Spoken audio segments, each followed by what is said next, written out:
सोलुखुम्बु एउटा सानो गाउँको जन्म सागर बाल्यकाल गरिबीले भरिएको थियो। बाबु एकजना किसान थिए भने आमा गाउँमै छोटो किराना पसल हुनुहुन्थ्यो। परिवारको आर्थिक अवस्था राम्रो छ, तर सागरको मनमा मेरो सपना थियो कुनै दिन मेरो व्यवसाय बन्ने छ।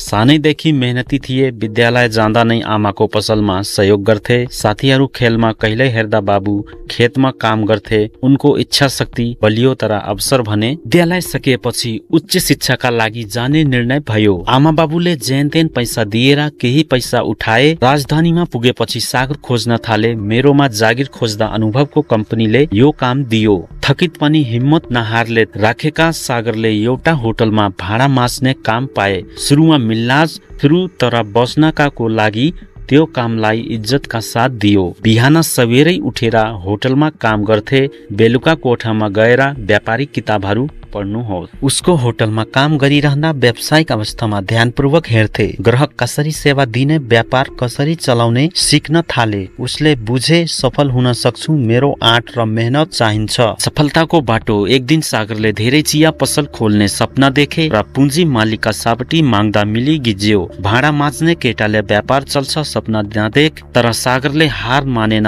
महिनौ मेहनत पैसा बचत गर्नुहोस् आमा सल्लाह गरे। आमाले पनि छोराको आत्मविश्वास देखेर आफ्नो सुनको चुरा बेचेर केही पैसा जुटाइदिइन्। त्यो पैसाले एउटा सानोमा चिया पसल खोल्न सफल भयो। मेहनतको प्रतिफल। सागरको पसल सामान्य चिया पसल जस्तै उस सफा राखे। नयाँ परिकारहरू थपे। ग्राहक विकास, राम्रो व्यवहार गर्नुहोस्। गाउँभर यो चियाका कुरा हुन थाले। मानिसहरू तिर टाढाबाट उनको चिया खान आए। एक वर्षमै उनको चिया पसलले राम्रो कमाई गर्न थाल्यो। उसले पसललाई विस्तार गर्दा एउटा सानो क्याफे बनायो। सुनामा एक मेरो रेस्टुरेन्ट खोले। सबैलाई प्रेरणा दिने कथा। जस होटलमा उनको कहिल्यै भाडा माझ्थे, होटल पछि किनेर साँचो बनायो। गाउँका सबै मानिसहरू आदर्श मान्न थाले। बुबा आमाले छोराको सफलता देखेर गर्वले आँसु खसाले। सागरको कथाहरू हाम्रो रचनाहरू। सङ्घर्ष बिना सफलता मिलन। हामी आँट गर्नौ भने सफलता हामीबाट पनि रहन्छौ। छोटो कमाइलाई सानो नसमझ। छोटो कामले नै राम्रो सफलता दिने हो। सपना देख्न छोड्नु, त्यसैले पूरा गर्न मेहनत गर्नु। सागरले देखाएको बाटो हामीको सबैका लागि प्रेरणादायक छ। यदि हामी आँट गर्छौं भने